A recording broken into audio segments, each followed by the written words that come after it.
રાજકોટના જેતપુરમાં દિવસે દિવસે સિંહોનો આતંક વધી રહ્યો છે ત્યારે આરબ ટીંબડી ગામે ગૌશાળામાં સિંહોએ 10 જેટલી ગાયોનું મારણ કર્યું હતું।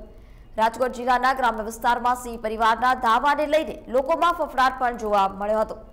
સિંહ પરિવારના ડરને પગલે ખેડૂતોએ આવેદનપત્ર આપી ધારાસભ્ય સાંસદ સહિતોને વન વિભાગની સિંહને જંગલમાં છોડવાની રજૂઆત કરી હતી।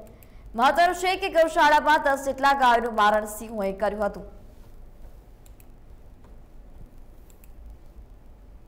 રાજકોટ ગ્રામ્ય વિસ્તારમાં જે સિંહનો જે હાહાકાર મચી ચૂક્યો છે ત્યારે વાત કરવા જઈએ તો જેતપુરના થાણા ગાલોર ખારચિયા સમઢિયારા જેવા ગામોની અંદરમાં સિંહો દેખાવા આપ્યો હતો। ત્યારબાદ હજી જો વાત કરવા જઈએ તો જેતપુર તાલુકાનું આરબ ટીંબડી ગામ છે તેની ગૌશાળામાં રાત્રિના સમયે જે 10 જેટલા સિંહો આવી પહોંચ્યા હતા। ત્યારે હું દ્રશ્ય બતાવવાનો પ્રયત્ન કરીશ કે આ છે આરબ ટીંબડી ગામની જે ગૌશાળા છે તે ગૌશાળાની અંદરમાં 10 જેટલા જે પશુઓ છે તેનું મારણ કરવામાં આવ્યું હતું અને જેટલા 10 જેટલા સિંહો છે તે અહીંયા આવી પહોંચ્યા હતા। તેને લઈને કહી શકાય કે ખેડૂતોમાં એક ભયનો માહોલ જોવા મળી રહ્યો છે।